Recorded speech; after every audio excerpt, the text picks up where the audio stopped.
You can get more information on what we are up to over there at kjagradio.com. And Waylon Hanel is joining us. I probably butchered that last name because I, of course, It's I no big am deal. It happens I all the am time. Jiggy Jaguar, the ugly American. I just had some Swedish guys on, and I got a bunch of Swedish uh, towns and places. I got those amazingly pronounced. So I feel like I can get the Swedish stuff, but if I go to something that's more American, I just fuck the whole damn thing up. It's no But big deal. Waylon, you are amazing. Give us a little bit on your background, my friend. Well, I'm from Millington, Michigan, so in the States, in the thumb of Michigan. That's what we all do with from this state. And yeah, grew up hunting, fishing, trapping, anything outdoors I'm involved with. Love to play country music, and I got my first guitar when I was 15 years old for Christmas. I'm actually surprised that mom and dad bought me one because I break everything I touch. Not as much now, but I I'm still break kind of like everything I that. touch. That Oh is yeah. amazing. And but yeah, I taught myself how to play. I've never had a lesson in playing. I've never had a lesson in singing. And it was really cool to be able to learn on my own and do everything at my own pace. And surprisingly, I learned it pretty fast and got the hang of it because I loved it so much. I've been around music my whole life, listening to the greats, Waylon Jennings, Johnny Cash, the Highwaymen, all them good old boys. But never sat down and tried to play until I was 15 years old, got the desire to, and I haven't stopped since. And I'm glad that mom and dad, pushed me to sing, and I wouldn't be able to be talking with you and do some of the amazing things that I've done if it wasn't for my parents. Big shout outs to them um, for even allowing me to do this thing. So, yeah. That's amazing. So we have got a great guest with us today. He joins us live here on our big broadcast. And I'm going to take another shot at it here in a few. Waylon, I butchered the, what is it Hanel? There you go, right there. It's Waylon Hansel Hanel? without the D. There it is. Look at that. When Waylon came to Nashville. And Waylon joins us today here on our big broadcast. So let's talk a little bit about the album origin, your creative vision, all the various stuff. So this is your third studio album. It's already being described as a modern sonic tribute to the classic outlaw era of country music. What was the spark that set this project in motion, Waylon? I've always wanted a record on vinyl. And that right there is what really sparked the interest of this title track coming to play. The songs that I put on that album and the writers that are on there, dude, it's freaking unreal. I'm It's freaking seriously, unreal, he oh, dude, I'm so says. lucky. 23 years of age, I am. And to be able to have people like Billy Don Burns, Mac Vickery, Dave Gibson, Bertie Nelson, the people that are on this record, and let alone, I mean, being able to write a tune myself, surprisingly, and thinking that it's okay enough to fight with the good ones and the greats. This record is the most country thing that's out right now. And I'm not trying to be biased or nothing, but Most it is country thing so it's out freaking right cool. now. And it's worth the listen. I mean, it's three chords in the truth with a steel guitar and a great story. Three perfect things to make a perfect country song. And that title right there, When Waylon Came to Nashville, is the title track of this album. And there's a line in there that not a lot of people recognize. When Waylon Jennings first came to Nashville, he wanted to do his own thing. He wanted to use his own band and use his own session players, and the record labels would not let him do that. And he got pissed off and said, "Screw you, dude! I'm going back to Texas." Because Willie Screw Nelson gave you, him a call. dude. Seriously, Willie Nelson gave him a call and said, "Dude, I found our audience. It's half hippie, half cowboy. They're freaking crazy, and they love our music. Get back down here." And guess what? When Waylon went back to Nashville, everybody was so blown away because he was number one. Honky Tonk Heroes was the first country record to go platinum.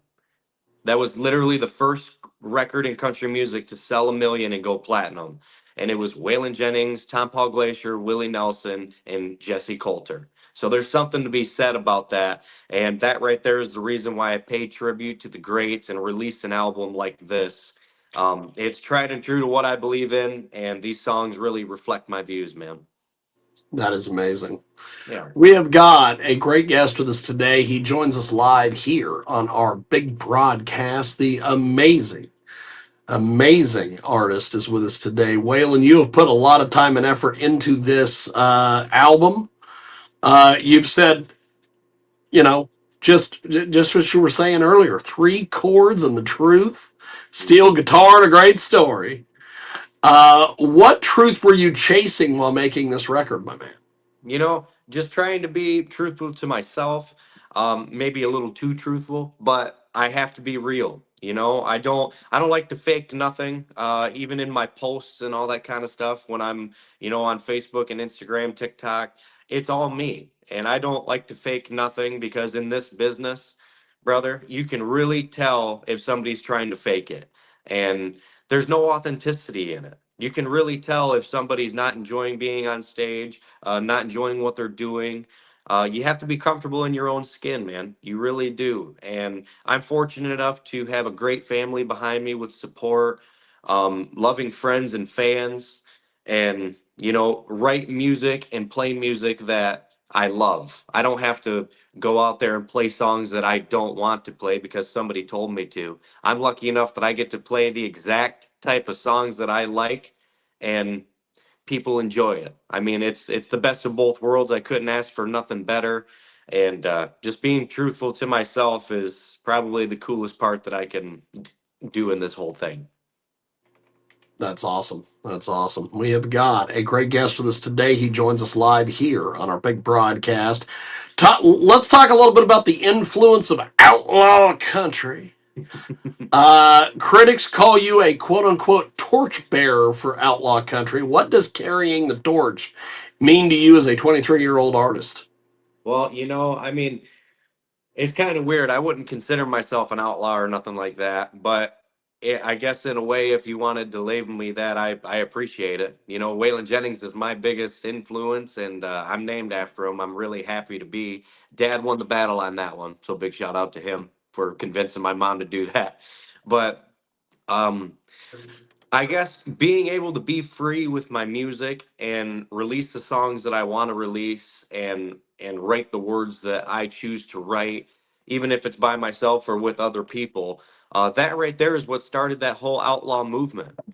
With everybody and their brother, starting with Willie Nelson and Waylon Jennings, they were able to play for the audience that they wanted to play for, play the venues they wanted to play. Sing their own songs with their own session players, their own band, and drive their own bus. And that was exactly how that whole outlaw movement got started. And yes, there was pretty crazy times, and the drugs and the alcohol and all that kind of stuff had a toll as well. But it was mainly about the music and the freedom behind it. And I guess that right there is what helps me carry the torch, I guess, in a sense. And I hope that I can live up to those guys' expectations and conquer some of the at least half the things that they've done in their careers. At That least is half. awesome. At least half. Yeah. Uh, Waylon Hanel with us today. He joins us live here on our big broadcast. It's the Sunday radio show, the Jiggy Jaguar Experience. And he joins us live here talking about the influence of outlaw country. Now, Waylon Jennings is one of your biggest influences. How much of his spirit or philosophy do you feel lives inside this record? I feel like it lives in the entire cover. I mean, everything about it, the title track, putting it on vinyl. It's a really big tribute, not just to, especially Waylon Jennings being the title track when Waylon came to Nashville, but to all the greats. I mean, to play country music, in my opinion, you can have different genres and different spin offs of it, but to really understand the music and why it's so powerful is to go back and listen to the greats: Hank Williams, Hank Snow, Ernest Tubb. I mean, all these guys that came before us have laid this foundation out for us to go down and walk a path and create our own. So to be able to go back and listen to those songs and how they sang them, how they wrote them, on singing on downbeats and all that kind of stuff, there's so much to learn from the people that did it before. That right there is the way that I look at stuff. I mean, it's going into even a trade job. You have to do things the old school way to appreciate the new technology on how they do it today. So that right there is the same look that I have in my music. If you want to do something right, go back to where it started and learn the tricks of the trade. And that right there is what I incorporated into this record. That is awesome. That is awesome. We have got a great guest with us today. He joins us live and direct. Waylon Hanel with us today. He is amazing.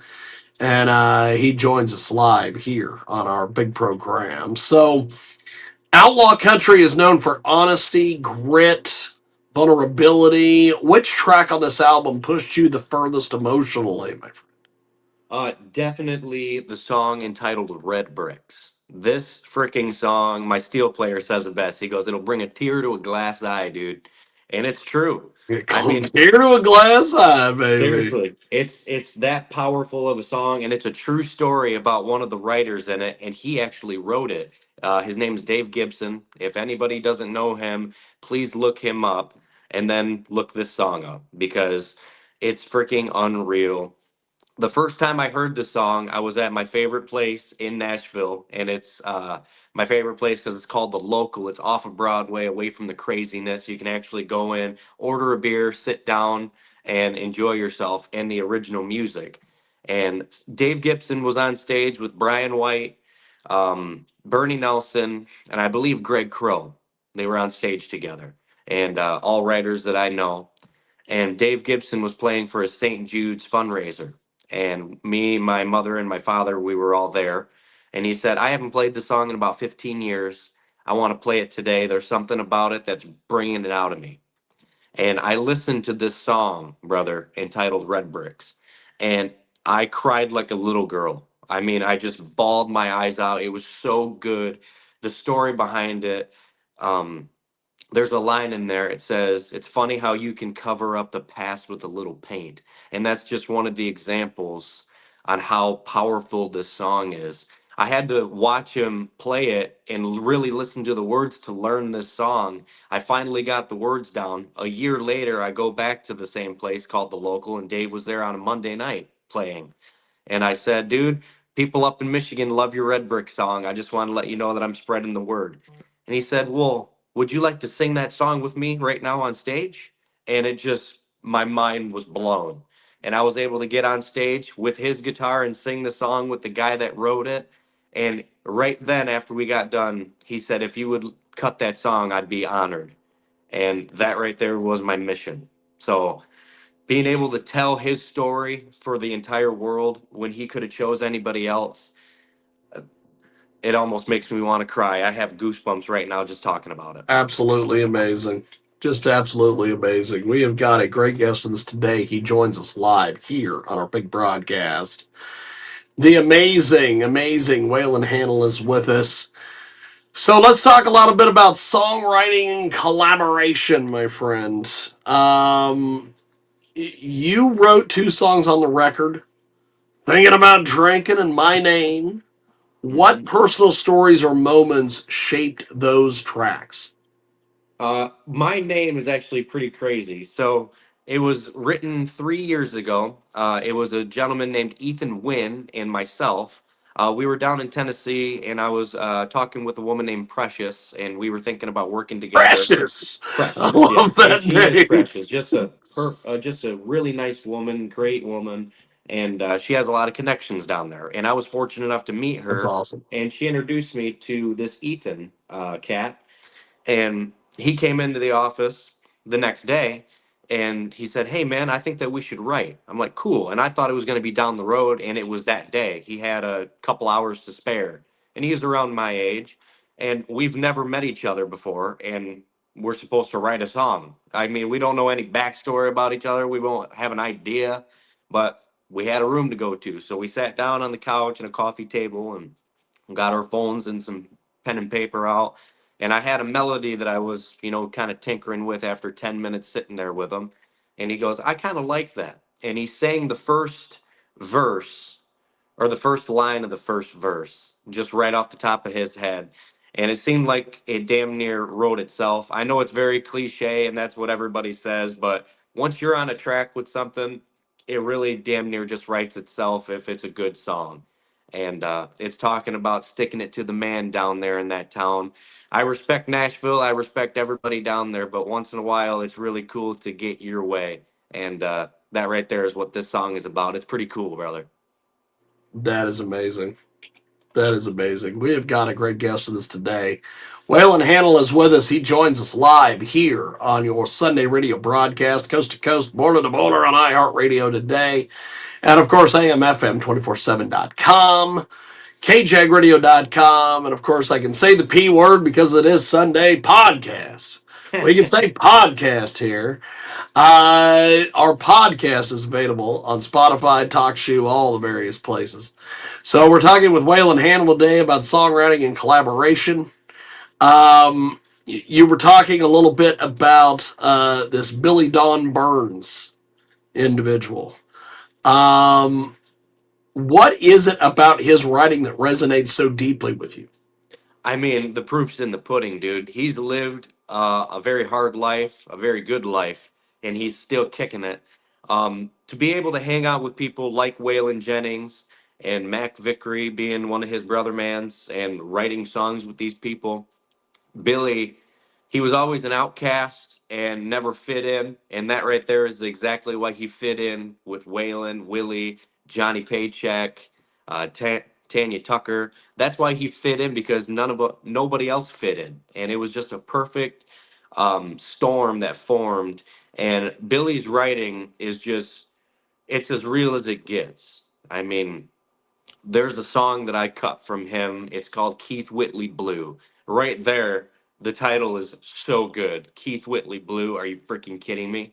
And there's a line in that song that opens up right out of the gate. I need more Jack Daniels whiskey, Camel cigarettes. They can't hurt my body no more like the day that she left. I mean, something there's something to be said right there and it's so true and you can tell that he's lived every part of these songs and and it reflects my life as well too with being in this business and having to fight your way through it with all the crazy stuff that goes on because there's a lot of drugs in this business, there's a lot of alcohol in this business, there's a lot of women in this business, and those three could be a very bad mixture if you don't pull the reins back once in a while. And that right there is the reason why I'm very lucky to have a family that I do, a good support system.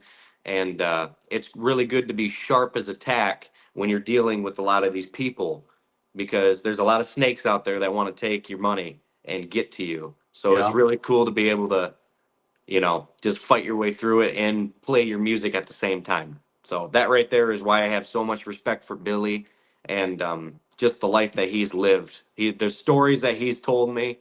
Oh, dude, it's freaking unreal. If anybody wants to look up Billy Don Burns, and you'll see what I'm talking about. that is amazing. We have got a great guest with us today. He joins us live here on your Sunday radio broadcast, the Jiggy Jaguar Experience, coast to coast, bar to the baller on iHeartRadio. Also, AMFM247.com. So, songwriting and collaboration today with Waylon Hanel. So, you also, put together some Bernie Nelson songs. Hmm. Bernie Nelson songs play a big role in this album. Uh, what was it like putting your voice to his work? I mean, Bernie is just a good old boy, and every time you think of what a good old boy is, Bernie Nelson is right there on the top of that list. Great dude, great songwriter. I mean, when you can write number one songs for Confederate Railroad and Trace Adkins and Pam Tillis, there's something to be said right there. And he gave me the opportunity to write with him, not just twice, but three times. And hopefully I can do it for a fourth time when I get the time to go down there. But just a fantastic dude. And the songs that are on there, in my opinion, Tow Truck Driver is one of my favorite Bernie Nelson songs. And what's crazy is that is a absolutely true story about a combat veteran that lives in Michigan, my home state, Coleman, Michigan, in fact. And he went down and wrote with Bernie as well. And first time they ever met each other, and Andy told Bernie, thanks for letting me come down and all that stuff. And Bernie said, well, yeah, man, what's your story? Well, where are you from? Do you have a wife? Do you have kids? And it kind of started off shaky. And he said, yeah, I had a wife, but I don't anymore. And he said, well, what happened? And he said, she ran off with a wrecker driver. And he's like, what? And he said, yeah, she ran off with a tow truck driver and left me for him. And Bernie went, that's what we're writing right there. That's And they what we're writing. Oh yeah, and they came up with this true story that was, sad and lonely, and they They made it all into the this great, record driver. funny deal. And that right there is what I threw on this record, and was fortunate enough to have it played on the radio a little bit and streamed. So if when you get the chance, anybody listening, and especially you, brother, I think that you guys would get a kick out of that one. Tow truck driver. Ran off with the record driver. That is amazing. That is amazing. We Mhm. have got a great guest with us today. He joins us live here on our big broadcast. So, you also talk about recording Red Bricks live in one take. Mhm. What made that track deserve such a raw, unfiltered treatment? The words that are in this song, the story that surrounds it, and just the way that the instruments need to ring out and have no compression. They don't need to have any other emotion besides wood, strings, and a microphone to amplify it. That's the only thing that song deserved.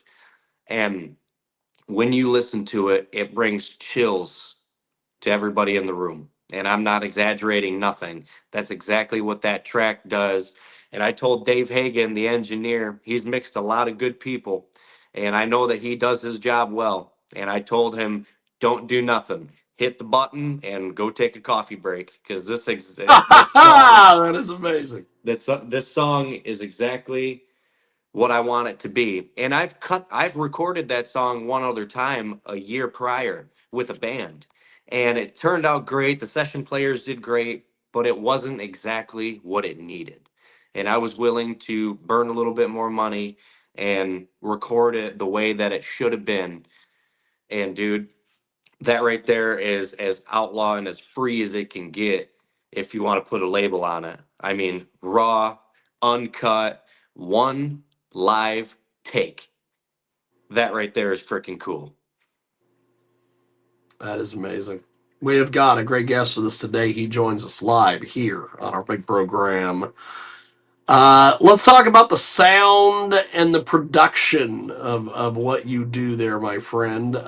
You worked with producer Dave Hagan at Dark Horse Recording Studio, a place that is tied to some huge artists. How did that environment shape the sound of this album?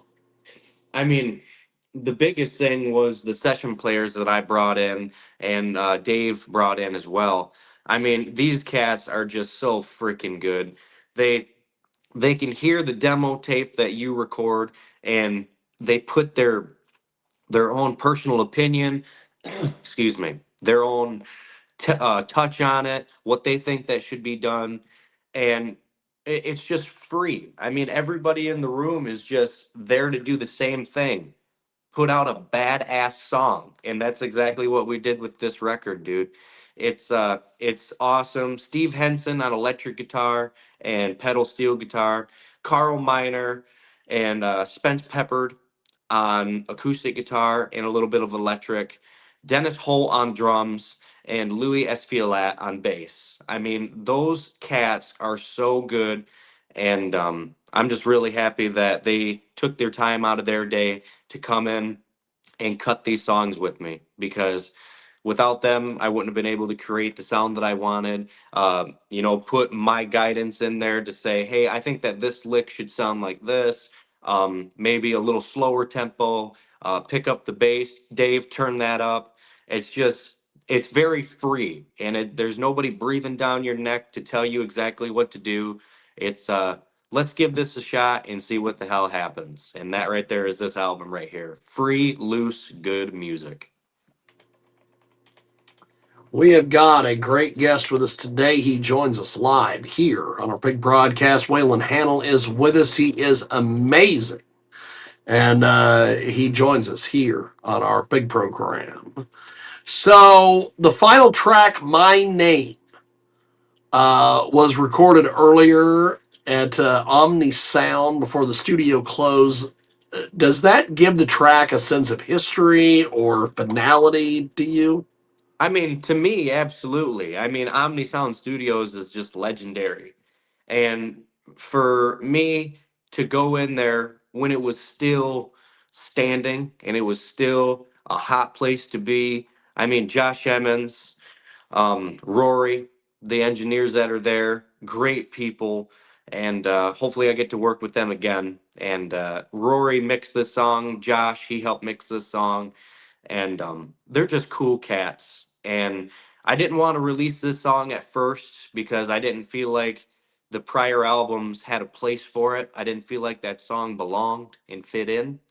And it just happened to be that this record, I felt like it really did have a place. And to be the very last song to sum up my feelings and all that stuff, I have a, it was just a really cool stick it in there kind of deal. So I really like that track, and I have a feeling everybody else will too. That's awesome. That's awesome. We have got a great guest with us today. Waylon Hanel is with us. He joins us here on our Sunday radio broadcast. And you can join us each and every week over there on the Jiggy Jaguar Experience. We are also on Spotify and, of course, TalkShoe, KJAGradio.com as well for all of our interviews. So the album manages to sound vintage but fresh. What production choices were key to keeping the Outlaw tradition alive while still sounding modern, Waylon? You know, just when you have people like the session players that I listed off, um, they've been around the block, man. They're not young dudes. They're seasoned. They're older, and they know what sounds good. I mean, Steve Henson was Waylon Jennings' steel guitar player or electric guitar player, forgive me, in the '80s. I mean, this cat's been around music his whole life. Dennis Holt played drums for Ronnie freaking Millsap. I mean, so these people they've done they've done this stuff for a long time, and when they see somebody like me, and the reason I'm saying this is because it was their words, not mine. When they see somebody like me come in and put their heart and soul into it and pay respect, like we were talking to or talking about earlier, to the old boys and making that music country again, it's a really cool, it's a cool slap in the face because it wakes you up. It's like, dude, where's this been all my life? And that right there Where's is this been all my life? That's seriously, I awesome. mean, it's cool to be able to have a younger dude, and I'm saying this because it was their words, be tried and true to the country roots. And that right there is just why this record is cool, why it speaks so much volume to what I believe in. And I owe the world to those cats that helped me make this record. There's a bunch of people that I have to thank, and it's just I try to thank everybody every day. Thank Jesus as well for allowing me to do what I love to do, talk to people like you, and play country music. This is the best freaking world in the United States of America. I love That is amazing. That is amazing. it. We've got a great guest with us today. He joins us live here on our big broadcast, and Waylon Hanel is with us. He is amazing. So let's talk a little bit about the vinyl release and also the fan reaction to this whole thing. You pre-released a limited run of vinyl, Mhm. and you sold out a hometown show with this. What did it feel like handing fans a physical record they had waited months That is the coolest feeling on for? planet Earth, dude. I mean, there's nothing cooler than a vinyl record. And you probably know this. There's no better nostalgic feeling. You can hear the needle dropping, you can hear the crack in it, you can hear the imperfections, and that right there is what makes it perfect. It's not perfect that it's perfect.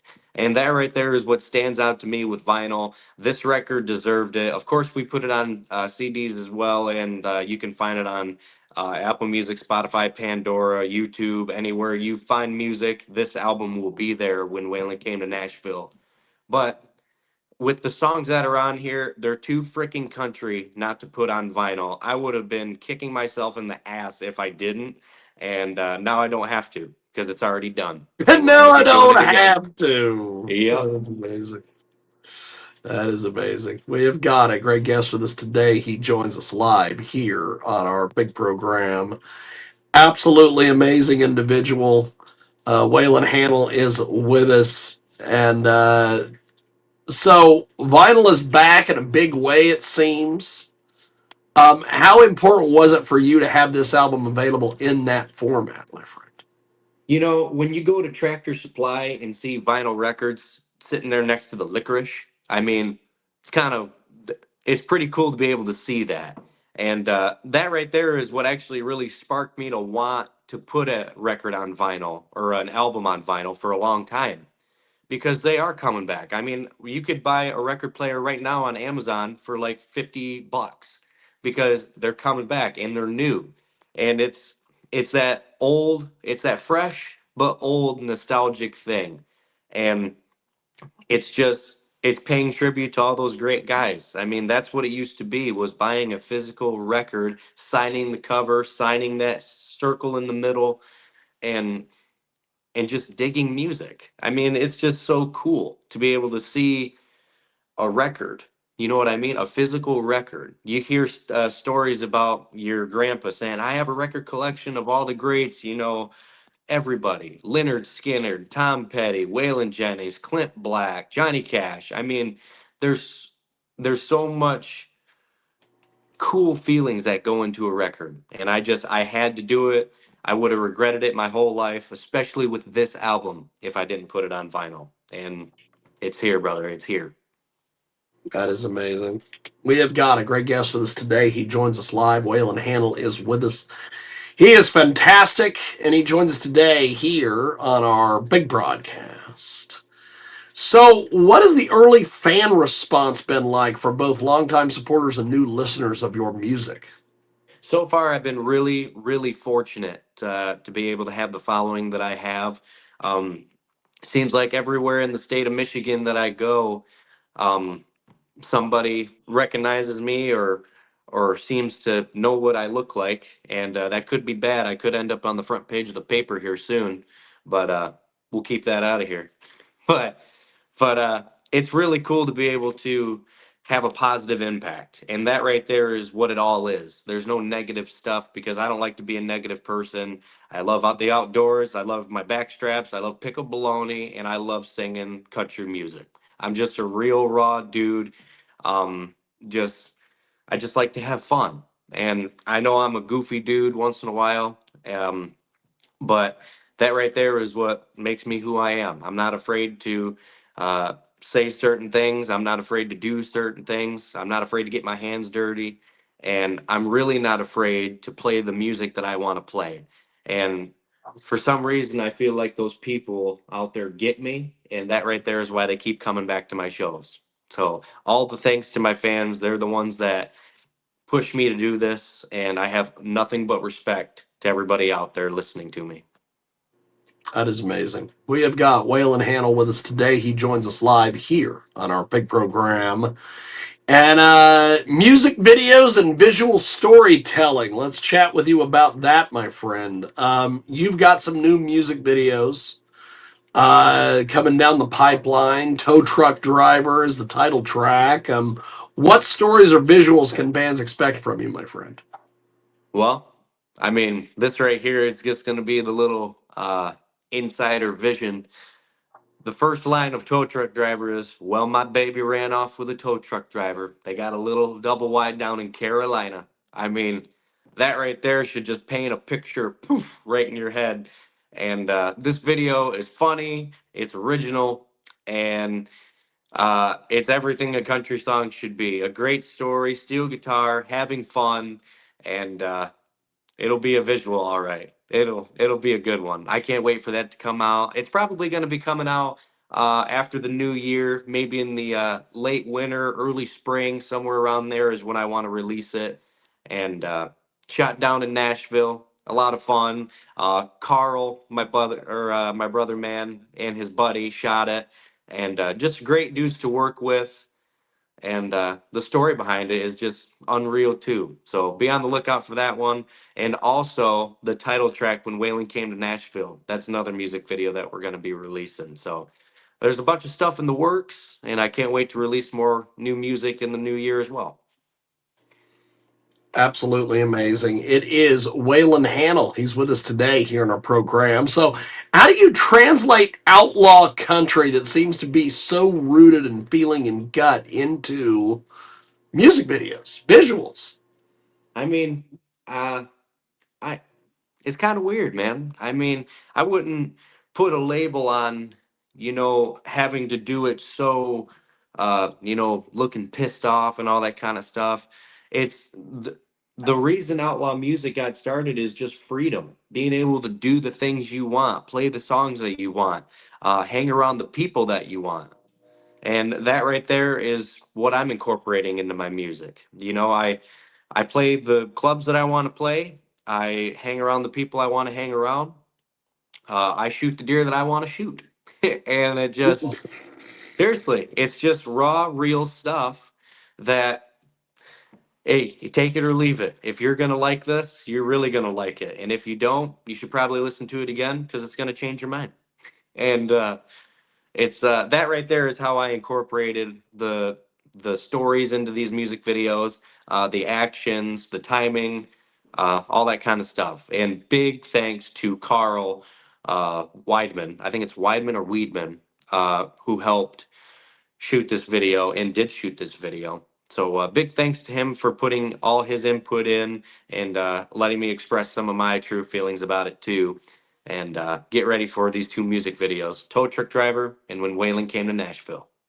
That's awesome. That's Yeah. awesome. We have got Waylon Hanel with us today. He joins us live. He is amazing. And I am so privileged to have him on the Jiggy Jaguar experience this week here on our big program. So let's talk about the live show experience that you do. Your live performances have earned you some major opportunities, opening for country giants. How has playing with artists like Trace Adkins, Travis Tritt, Trouble himself, shaped your stage presence? I mean, opening for those dudes just puts a fire under your ass anyway, man. I mean, there's no better feeling than going out on The Travis stage. Tritt thing would be pretty fucking cool. I'm a big Travis Oh Tritt yeah. mark, so Dude, it's awesome. I mean, and you're there for a positive experience. People are out there, you're there for them. You're there for yourself, don't get me wrong, but you are there for them. You're going to take them on a trip for however long you're up there. It could be a 30-minute set or it could be a 3-hour set. And when those people come out and pay their hard earned money to watch you perform and buy a concert ticket, you take them on a trip, man. You pull them out from wherever they were in their life. If they just got divorced, if they came from a funeral, if they had a shitty day at work, if they had a great day at work, you bring them out of that and take them on a musical trip, and they can forget everything about their life and just have fun and focus on music. And it's really crazy. I know you've had these experiences before.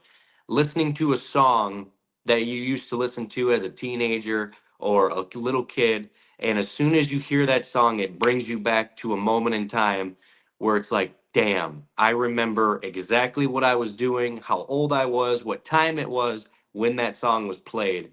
That right there is something to be said about music. I'm getting chills right now just talking about it. It's really cool how music can do that.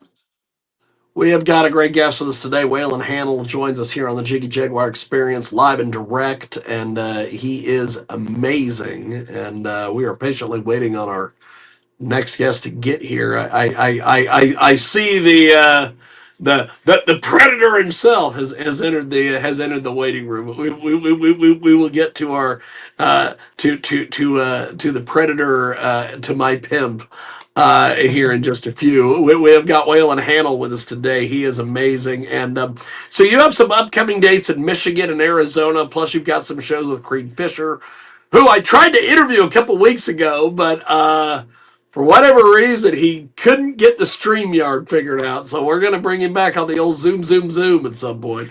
But what can fans expect from this next run of performances, Waylon? A shitload of fun. I'm telling you right there. That's the That first is and amazing. foremost thing. Just a boatload of fun, uh, and just good music. I mean, Creed, he's a good brother, What man. is the mathematical equation of a shitload of fun? I mean, country music and cold beer, it seems to never go wrong. And it's just really cool. Just good That's bands that come amazing. out, good country music, a good sound system, and I'm so fortunate to be able to play with the people that I play with. Creed and my steel guitar player, my band, me and my steel guitar player, Mr. Barry Goki. He lives all the way up in Sault Ste. Marie in the UP of Michigan, and he drives 6 to 7 hours to come play shows with me, and it's just so cool. He's in the Michigan Country Music Hall of Fame. He's been playing that freaking steel guitar for 53 years, going on 54. And for a 67-year-old cat to want to play with a 23-year-old, that must say something about the music that we play, because he has a drive that I've never seen. Nothing but respect to Barry. And these dates that are coming up are going to be so much fun. Creed Fisher on December 11th at the world famous Machine Shop in Flint, Michigan. What the fuck? This is going to be awesome, dude. I'm so excited. Sorry, I get fired up. I'm sorry. No, you're good, baby. Hey, this is the Sunday radio show. The Jiggy Jaguar Experience is definitely the place to get fired up, and I am so glad you are excited. Waylon Hanel with us today. He joins us live here on our big program. So, is there a moment in your live show that feels like the truest representation of who Waylon Hanel is? Absolutely. I mean, every the moment that step on that stage, off that stage, in my truck, out of my truck, in my tree stand, or in a blind, or in a boat, it's true to myself. I bring my personal life into my shows, and I bring my feelings into my shows. I don't fake nothing. I don't like to fake stuff. It's really hard to put on a mask when you don't know how. And I don't know how. I'm only myself. And what you see right now is what you get, man. I mean, I'm wearing my sweatshirt from my bow camp. You know what I mean? It's just, and I'm wearing my own hat that I shot my first Kansas whitetail buck with. I painted my own house. It's got paint on it. It's just who I am, and my music really reflects that. I'm just a country boy that likes to play guitar, shoot my bow, and hang out with some good buddies and talk to cool people like you. And I really appreciate you giving me a chance to come on here and share my truth with you. Thank you Oh, very yeah. much. Well, we've had a blast with you, baby. It has definitely been interesting. As we wrap up here with you, my friend, let's talk a little bit about it. How can people support what you're doing and all the various things?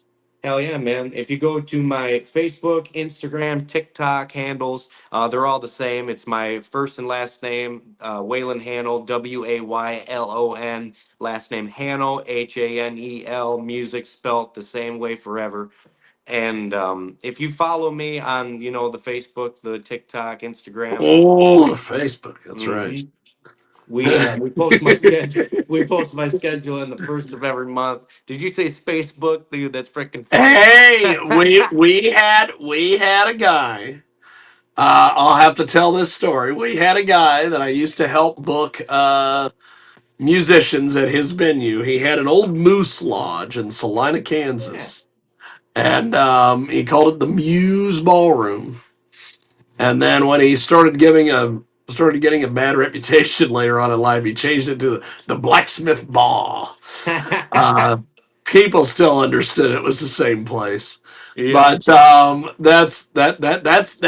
all the Kansas stuff for you. But he was an Asian guy. His name was Johnny Kim, and he would always talk about, oh, the Facebook, and he always he would have people get on there, and they would talk smack about him, and I would be getting these phone calls at like 9, 10 o'clock at night.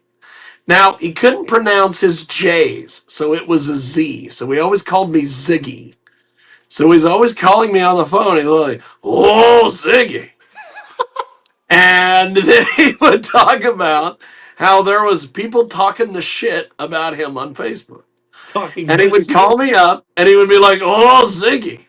Oh, there's a people talking this shit about me on a Facebook. And he would do this. And it was Uh, constant. And so one night he'd call me and I would go look at this stuff. And it was just, a lot of his, I guess, egregious things that he would do. Like, he would charge way too much for alcohol. Another thing that he did is he decided one time that he was going to have a Mexican band, like the guys oh, with the the cowboy mariachi band. hats and the accordions. He had a Mexican band out there one time, and he got all these Mexican people to show up because, of course, being a Mexican band. Yeah. And then they would not leave after the show was over. They'd stay and drink and hang out and have a good time. He wanted people to go home. He's made his money. Get out of Go here. home. So one time he did one of these Mexican bands, and he couldn't get anybody to leave, so he called INS on everybody. No. What? So people got on Facebook and would talk shit about Johnny. And one night he called me and he goes, "Oh, Ziggy, they got talking this shit about me on a Facebook." And I got so tired of this. So at one point I told him, I said, "Johnny, are you in front of your laptop?" And he goes, "Yes." I said, "Okay." I said, "Take the lid." And he's like, "Okay." And I said, "Pull it down towards the keyboard." He's like, "Okay." And he says, "Oh, I shut off my laptop." I said, "Yes, go to bed." Who Go to bed. cares? Go to Who bed. cares what they're saying? So Oh. yes, Johnny Kim. I think the only thing he can do now up there in Salina at the Muse Ballroom is I think he does karaoke and he does bingo still. I think he does bingo. I, Okay. I had a fight there a few years ago because he had a smoker fight, and I went up there and did a smoker fight, and I got to see Johnny for the first time in like years. He's still Johnny. Yeah. He's still, all the stuff. But but yeah, it's quite the deal up there in old Salina, Kansas, home of the shenanigans, as I always There like you to go. call it. Oh But gosh. You're making so me cry laughing, dude, when you hey, I'll go, tell you, oh. I got Johnny stories for days. Oh. I had a photographer at one point who came on this very Sunday radio show one time when we were doing it out of the friendly confines of the treehouse out there in Salina, and because I had this apartment that you had to go upstairs, so it looked like a treehouse. So we Okay. called it the treehouse, and we had people in studio and all these various things. And I had this photographer who he threw out one time. I don't know what the hell James had done, but he threw James out of the bar. And he came over and he had this door woman that she was out of her mind. She would just randomly throw people out of the menu. I don't know why, but she threw James out of the menu. And James came on the program one day, and his name was James Brockway, but Johnny always called him James Brockaway. Oh, that's James Brockaway. And, I'll have to dig up this because I know this is still somewhere on YouTube, I think. James would come over and he would talk about how the fact that Johnny had this woman named Carolyn. That was her name. That was the door, or Carol. That was her name. And she threw Johnny threw the James out of the venue. And he came on and he made all these comments about how, well, if Carolyn would just stop swinging from Johnny's nuts all the time, and and he was just talking shit, because that's realistically what the Sunday show was. People would just come on and talk shit.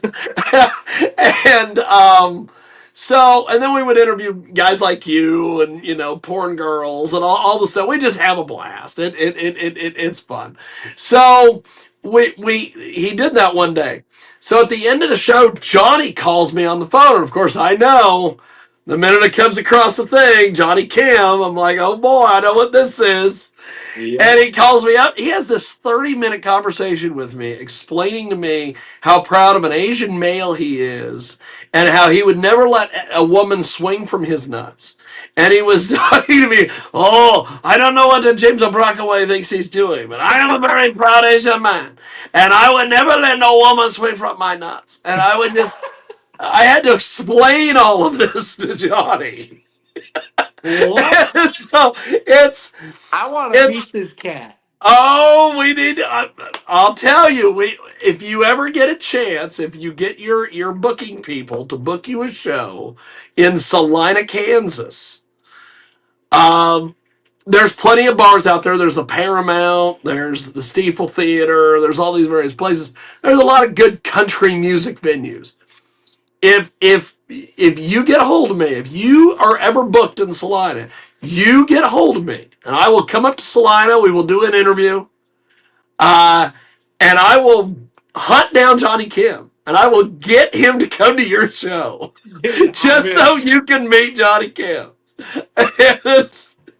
Or I'll I'm in, take you to dude. Johnny. One of the two. Oh my Johnny's thing god. is, Johnny owns this old moose lodge. He has an insulation spray foam business that makes him thousands of dollars, and he owns all the Subways in Salina. All the Subway restaurants, Johnny owns all of them. Okay. So This is a weird mix. it's a crazy deal.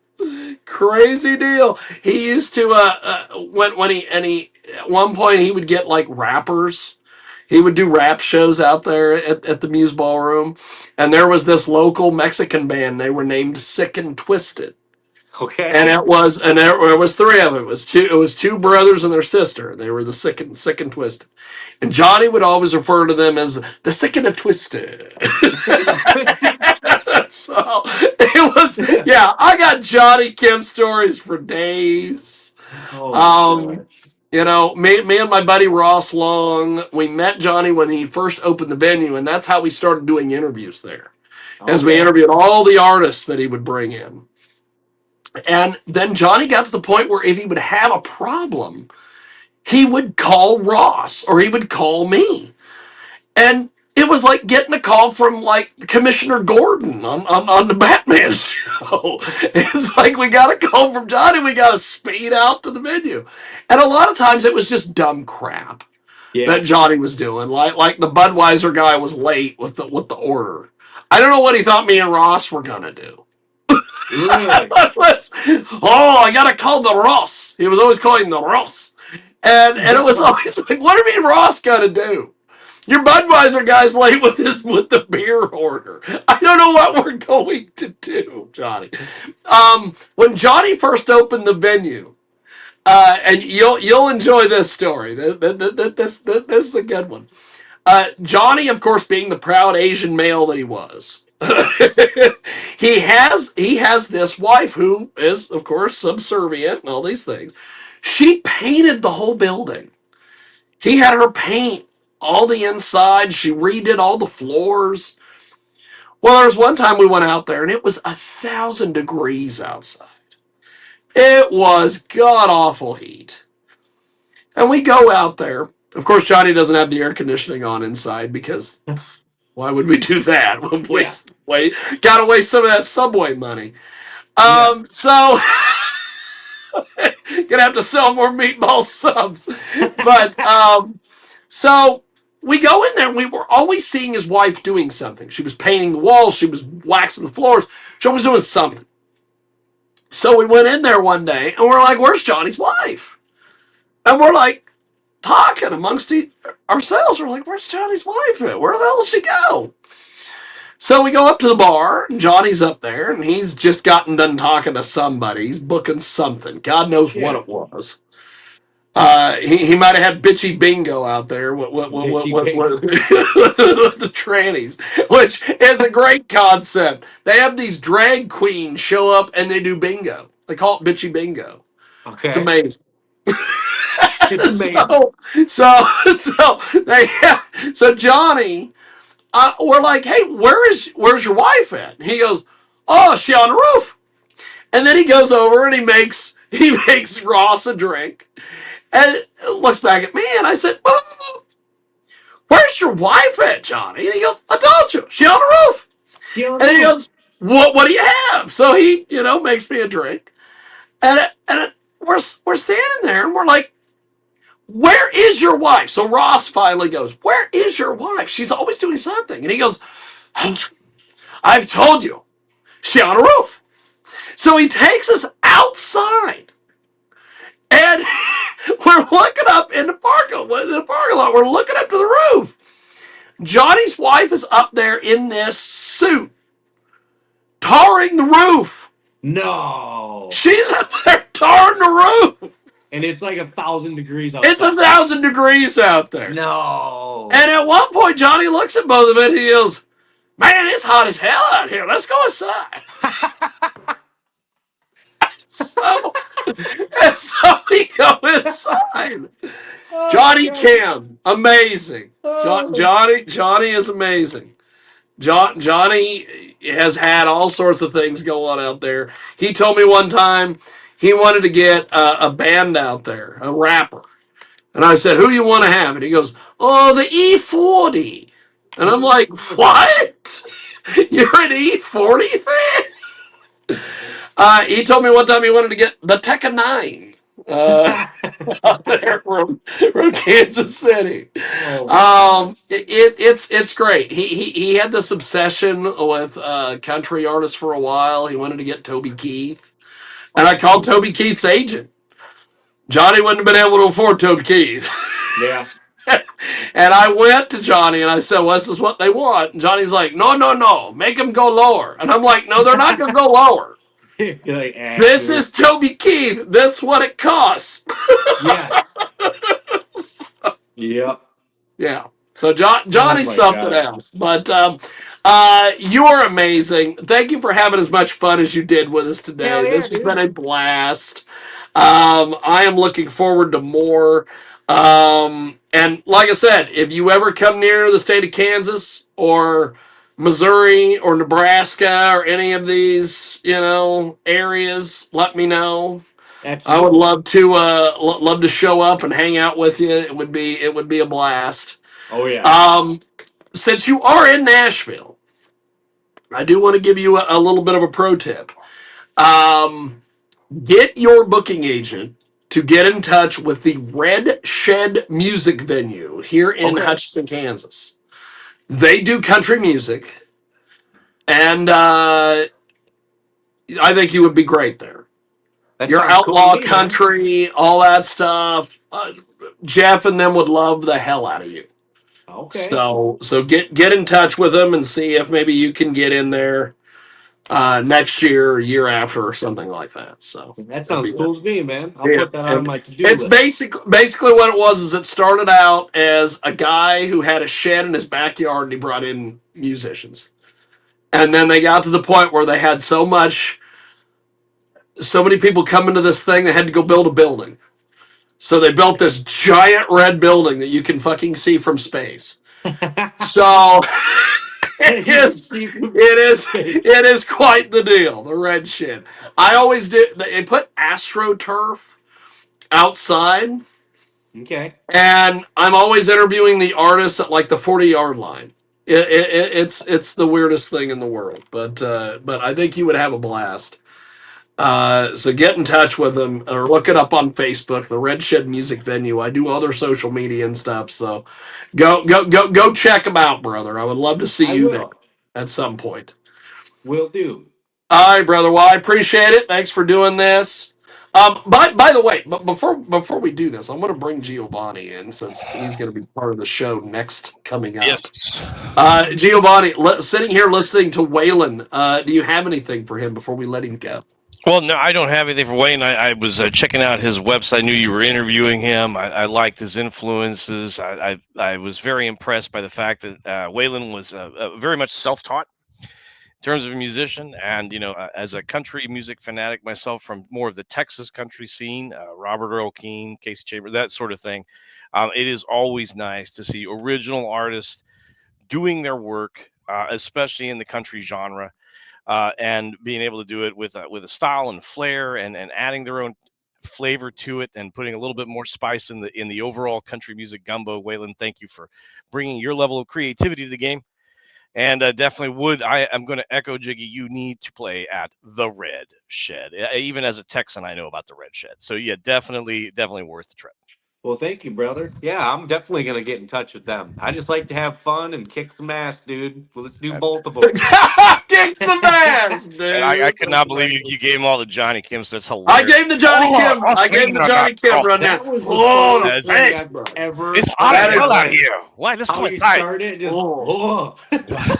She's Oh, the face. the whole thing is great. Yeah, On your pit, Waylon, bro. Waylon doesn't know the work that I do otherwise in the adult industry, but I've heard so many Johnny Kim stories. It's like that. Johnny Kim is amazing. Yeah, Johnny I know Kim Johnny is. Kim, and so now I'm always like, oh, the face. Oh.